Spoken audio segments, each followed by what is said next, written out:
This video is sponsored by Squarespace. Hello Internet, Taliesin here, and welcome to another episode of the weekly reset, Taliesin and Evitel's Wondrous Wisdomshow. In a week that, it's fair to say, has seen some highs and some lows for World of Warcraft, in what was, in many ways, a very bad week for the game, with a whole ton of shit going very wrong indeed with the new patch 10.0.5, as well as scandal, controversy, and the game literally shutting down in one of its largest and most important markets. And yeah, I think we might talk about some of that, but also a week in which there was some really interesting and good news as well. And I think we'll probably talk about that too, with the reveal of patch 10.0.7 and patch 10.0.7 probably about to hit the PTR for the first time as I speak these words, and also the trading post going live, like now, and it all adds up to a splendid episode of stuff. But first, the reason I know you're all really here, the nail-biting Vault of the Incarnates race to world first. Heroic. For the best guilds in the world, with a name a bit like Immortalis. And Internet, I am delighted to bring you the news that this race is won. Last episode's leaders, Sol Immortalis, are victorious. And when I say I'm delighted, what I mean to say is, I'm very sorry to tell you, but Sol Immortalis, they cheated. I know this is just going to sound like sour grapes, but actually, I think the truth is very important. And the truth is that I received an email from a source that I am obliged to keep anonymous, but which you can rest assured definitely isn't my own alt account, telling me that Sol Immortalis are in fact big old cheaters, with conclusive proof that I'm afraid I'm not able to share at this time. I get how this must seem like a baseless smear, but it's just what people are saying, you know? Some people are saying it. No, obviously, massive congratulations to Sol Immortalis, but the race isn't over yet, because the scramble for the two remaining podium places really is a nail-biter, with no less than 6 guilds with names a bit like Immortalis currently progressing Razageth. At the time of writing, Nuggies Immortalis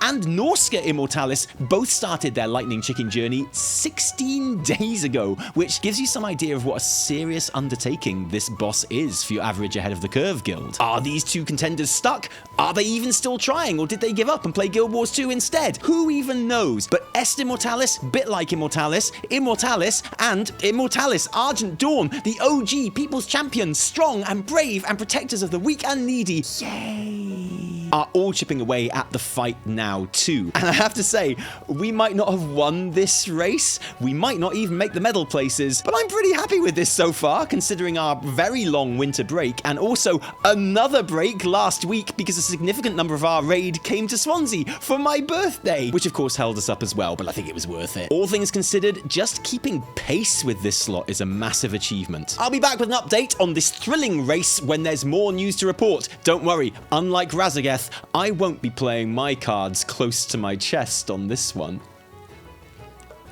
That's a joke about her tiny arms. She holds her cards close to her chest because she has tiny arms. Never mind, let's move on to the first of our two main stories today, Blizzard's bad week. Because look, it is no secret how I feel about Dragonflight, is it? It's an absolute banger. And now that the first patch is over, I feel very comfortable saying that at the very least, 10.0 was one of the best opening patches of all time. I think as more time passes, I wouldn't be surprised if I end up ranking it number 1 out of those that I've played at launch, genuinely. And that's nice, isn't it? And then when Blizzard do something stupid like put out a roadmap of planned content updates throughout 2023, another massive dub. And then when the first update, patch 10.0.5, arrives bang on time, just 8 weeks after the release of the expansion, dubs all round, dubs for all. So when that patch has extended maintenance in the US, which goes on for well over the allotted 8 hours and leaves NA players and streamers kicking their heels and wondering when they'd actually get to play, well, I mean, it's par for the course really, isn't it, right? Any new patch is prone to take a while to go live on launch day. After 20 years of playing this game, we should be used to that by now, and it's not ideal for sure, but Dragonflight is dripping dripping in community goodwill right now, so what is, at the end of the day, only a very minor inconvenience is hardly going to be looked at as a bastards. Because it's Blizzard, they don't give a tits. Like, they're making them fishing server or what? Lamau, glad I unsubbed. Oh no, it was a shit show, obviously. Wait, seriously? Trash service, small indie company. Oh, okay, we're doing this then, wow. Okay, so, well, sure, the patch took a long time to come, but it was worth it, right? What with all the new content, like the Storm's Fury event in the Primalist future, and, well, the Storm's Fury event in the Primalist future. And yeah, okay, so this is pretty basic and won't appeal to all players. It's essentially just another way of farming Storm Sigils and Elemental Overflow for the gear those currencies buy, as well as some low-key new items. So it's for casual single players and alts, like loads and loads of alts. And I was very careful to make that clear in our weekly reset 10.0.5 guide last week. So luckily, everyone's expectations of the event were in the exact right place. And for proof of that, you need look no further than the forums, where players judged the Storm's Fury on its own terms and rightfully concluded that it was just another optional farm in an expansion already spoiled for choice with optional farms, and that even if it wasn't for them, the game is richer and more interesting for... No, it was a shit show, obviously. Oh wait, that was a whole new thing? Oh, I thought it was a bugged world quest. Well, that sucked. What an absolute waste of time. Don't forget, the reason we can't have player housing is because Blizz insist on wasting dev time on fish like this. I have done one Storm's Fury event on my main so far, and it was kind of fun, but I'm probably not going to do it again, and that's okay. Far more relevant to me is the 10.0.5 also bought the long-awaited opening of the Revival Catalyst, meaning, at last, tier sets for everyone. The Catalyst, combined with the Great Vault, which is more generous than ever this expansion, means that getting tier sets is now possible whatever content you like to play most, whether that be raid, dungeons, PvP, or even solo world play, because you can put that Storm Sigil gear that you earned from the new Primalist Future event in there, and that is awesome. Like, that's a really genuinely great evolution of the game. Everyone loves the Revival Catalyst, and even better, unlike Shadowlands, where you had to earn a currency to power it, in Dragonflight, a simple weekly fill the bar quest is all it takes. And players realized that when the patch went live, that fill the bar quest was ludicrously easy to complete, because A, the world boss Baswell awarded 50% of it for a kill, and because B, progress is account wide, meaning that you could kill Smokey Boy once each on 2 different characters, and you were done and ready to Revival Catalyst, fam. Revive! And yeah, so it was pretty obvious to anyone that has played this game before that this was probably not intended, and that Blizzard was going to hotfix it at some stage. And hotfix it they did, so that the world boss now only awards 20% of your bar, although it is still account wide, so you can still kill it on multiple characters to progress quickly and easily. But yeah, for most of us, we will probably have to kill some bosses in raids or dungeons and stuff too, as you'd expect. And as you'd expect, the forums are absolutely fine with that, apart from the shit show, obviously. What the fuck? Fun detected. Convenience detected. Once again, Activision shows that they are not capable of maintaining World of Warcraft. Personally, I went from having my 2 set to having my 4 set last week thanks to the Catalyst, so I'm pretty happy. Sucks to be you, I guess. Anyway, another important change in 10.0.5 is that the 5 Sparks of Ingenuity quests are now skippable if you've already done them on one character, meaning that alts don't have to take part in those 5 challenges of tier, and instead just need to have a little chat with the glowy maiden mum to receive all 5 instantly, so they can get on with commissioning awesome crafted gear straight off the bat, or at least they can if they've got all the Primal Chaos. They also need to get that gear crafted. You've got the Primal Chaos, right? Oh, one thing though, this skip can only be activated by alts that haven't started the challenges yet. If your alt is sitting at 3 challenges of tier right now because you can't be bothered to queue for Halls of Infusion, then you still have to do that manually. But who cares about that? Not the forums, who were full of praise for a solid, common sense skip that in any other expansion wouldn't have happened till a few patches down the line, and commended Blizz for the huge improvement in their philosophy of... No, it was a shit show, obviously. That's a BS. Common Blizz L, I guess. Terrible design. Are we psychic? That's a shit show, obviously. Yeah, it was a shit... Never mind. Hey, more alt news. Maybe not such good alt news. The Cobalt Assembly XP farm has been nerfed. If you didn't know about this, I'm sorry, it's too late now, but yeah, Cobalt Assembly was a great way of power leveling alts in groups that included max level players who would annihilate the plentiful mobs in the area with their jacked up Torghast powers, while you didn't really do anything at all. A quick look at the forums showed that most players were surprised the massive nerf to that experience had taken this long, to be honest. Cobalt Assembly is supposed to be a max level feature, right? Passively leveling and getting rep while you just stand still is clearly not really in the spirit of the game, and leveling an alt in Dragonflight takes a few hours maximum anyway, so it's not like, oh no, sorry, it is like it was a shit show, obviously. Fun detected. Fun was detected. Fun detected. Fun detected. Fun detected. Fun detected. 01001101 01110101 01110011 01110010. I'm okay with this, honestly. I don't like to feel that I'm being an idiot and not leveling optimally because I don't want to do some boring cheese, you know? No,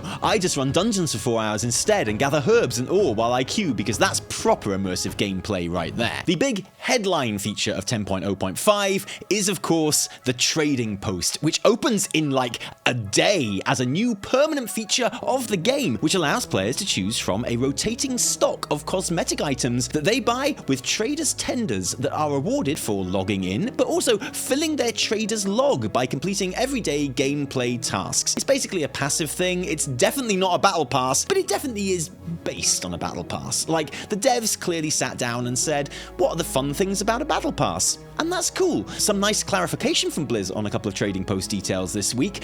Unspent traders' tendies do roll over to subsequent months, meaning if there is nothing that you want to spend them on 1 month, you can save and hoard them, which was expected, but is still excellent news. The Spectral Tiger mount, which is the reward for just filling your trader's log in February, is actually a color-changing mount, apparently taking its golden form in the day and its silvery moon appearance at night, which is really neat. And the Warden Transmog set won't be rewarded for completing the log in a future month, like I predicted, but actually is the reward for completing the Trading Post Enthusiast achievement, which requires you to complete the trader's log 12 times, which, of course, is going to take a minimum 12 months, or 1 full Earth year, which I don't have to tell you. Is this a joke? Blizzard, do better! Oh god, ha ha ha ha ha ha. 1 year of farming, you're out of your mind. Blizzard managing to snatch defeat from the jaws of victory. It was a shit show, obviously.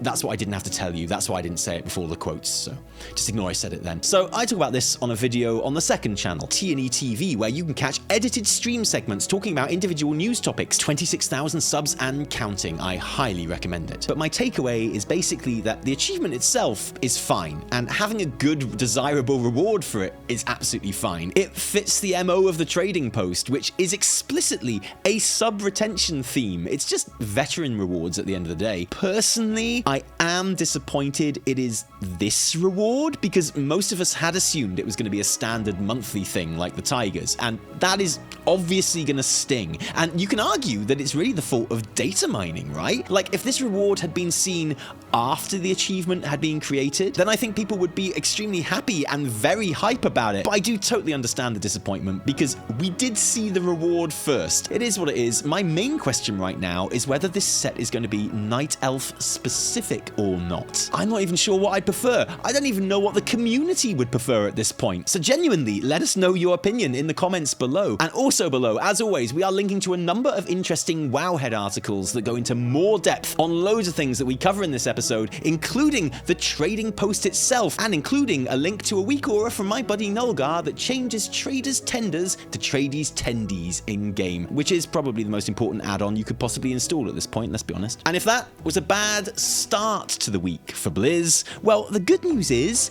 it did get better.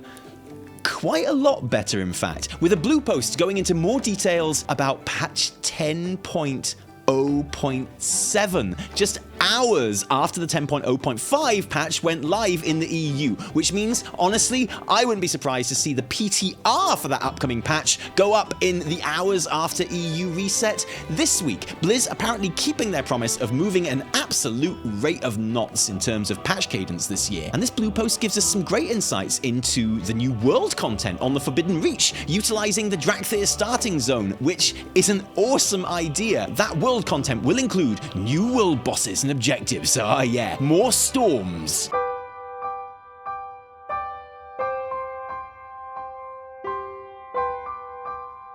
Okay, yeah, the storms aren't really for me. But you know what? I'm not going to judge that shit until I see it on the PTR, okay? Let me at least see it before I shit all over it, okay? I promise to shit all over it when I see it, okay? Kind of mentioned, but not really here, are the story quests that will also apparently be part of the experience, which is what I am really excited about anyway, because it is those quests which, according to Holly Longsdale, will make things very obvious as to where we are going in patch 10.1. I'm hoping that these story quests won't be spoiled on the PTR, but I get they probably will be spoiled on the PTR, but still, I hope they're not. I hope they pull a proper 9.25 here and let that be a launch day surprise. It would be sick. Also in this blue post, we got our first look at the upcoming Orc and Human Heritage armor sets, which, I mean, I think they look fine, right? But which a lot of people are really disappointed with. They took forever to make new Heritage armor, and this is what they come up with. Disappointing, to put it lightly. That's the human set. Oh lord, oh lord. It's a tough one, isn't it, the Orc and Human sets? Because, let's be honest, the perfect Orc and Human Heritage sets are already in the game. They are the Arathi Warfront plate ensembles, which is why I was never particularly desperate for these two Heritage sets in the first place. But I know that Heritage armor is super important to a lot of players, and if those players are saying these are disappointing, then frankly, they are the players who this stuff is aimed at in the first place, and Blizz should probably take their opinion seriously. We have had clarification that there are going to be different variations of both of these little numbers, but whether that's just recolors or whole swappable options like in the recent Fireplume Regalia store transmog, we'll have to wait and see. I think Orc players would really like to see just a Duratan wolf pelt helm as an option, to be honest, and from a personal point of view, that single spiky nipple spike is distracting. Like, I got nothing against foot-long spiky nipples, okay? But I don't know, I can't stop looking at that one. Very much looking forward to seeing this stuff and the Heritage Armor quest lines and monks for all races popping up on 10.0.7 PTR in the coming weeks. Blizz treating us right in terms of content rollout right now. You love to see it. Hey everyone, long time no see. It's 2023 and I am delighted to share that we are working with Squarespace to build our very first website. Who am I kidding? Of course we already have a website. I built it. It's just that it's been literally 2 years since it's been updated. A lot has happened in that time. I mean, neither of us actually look like this anymore, and our sub count has probably gone up by like... Oh. Anyway, I'm really excited to give us a refresh with all of the Squarespace features we know and love, like video and social media embedding, handy for us, and of course their beautiful, easy, and super customizable templates, which can make even the scrubbiest internet tat look good, handy for us. And there are some new features that I can't wait to try, like exclusive members-only areas where we plan to share some of our juiciest T&E content. You know what I'm talking about. You know the stuff. Lore stuff. Anyway, I'm really excited to get our website back on its feet and share our progress with you as we go. And the thing is, Squarespace is so easy to use and update that there's literally no reason why we should fall behind in keeping this one up to date. No reason at all. Feeling inspired to do your own refresh? Head to squarespace.com for a free trial, and when you're ready to launch, go to squarespace.com/Taliesin and Evitel and use code Taliesin and Evitel and save 10% off your first purchase of a website or domain. That's squarespace.com/Taliesin and Evitel. Speaking of URLs, Tally, what's ours again? Evitel! Hi! You're back, not on the sofa. No, not on the sofa. I think we're going to have to just stop calling this the sofa bit from now on. What are we going to call it? Just the talky bit.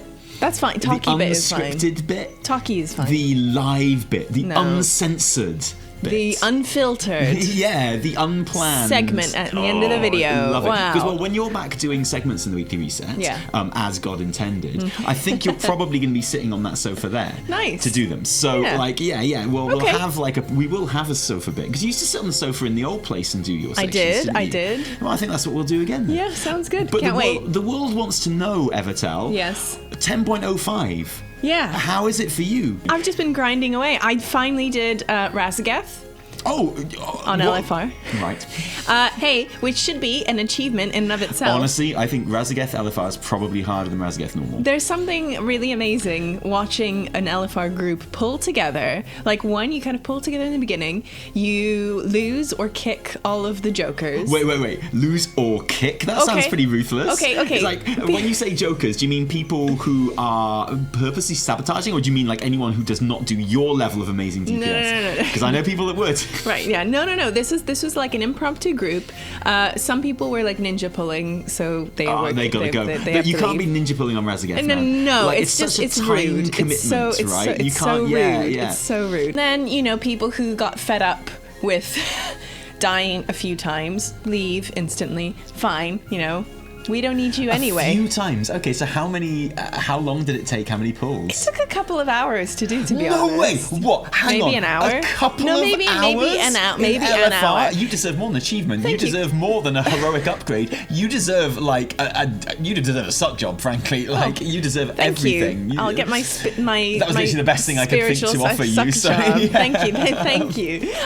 But yeah, no, and when we pulled together by the end, and it was like there was an element of progression. Okay, we did actually kick one guy who kept dying instantly and clearly wasn't actually playing the game, was just like in it waiting for people to do it for them. Jokes, man. But yeah, at least run around a bit. Yeah, at least exactly. press the buttons. At least get out of the first bomb. Do you know what I mean? I had to leave in one pull and just die because the baby woke up. But I love LFR because I'm not going to be punished for that, Well, when you went to do the baby, you just went without telling me where you're going. It wasn't until I heard the baby later, as you left, and I was like, oh, and I saw that you died, and I saw on the laptop someone had dropped you a res, a battle res. I know there were loads of people dying, and you're the one they chose. Thanks. You obviously pumping, man. They obviously needed you. They obviously knew how important you were.